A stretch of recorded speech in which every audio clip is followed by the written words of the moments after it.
నేను పైకెళ్ళేటప్పుడు వీడు లేడు. కానీ నేను మా నాన్న కాల్ చేసిండని ఎమ్మటే మళ్ళా కిందకొచ్చిన. ఏదో ఆర్డరొచ్చిందంటే.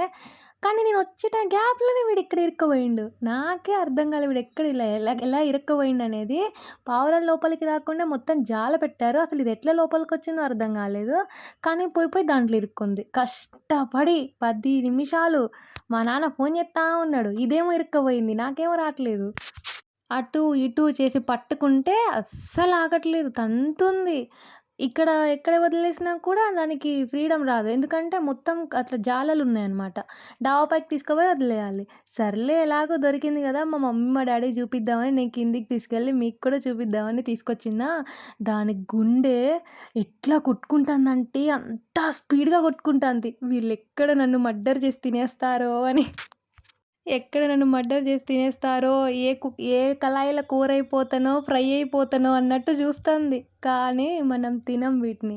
నాకు తెలిసినంత వరకైతే.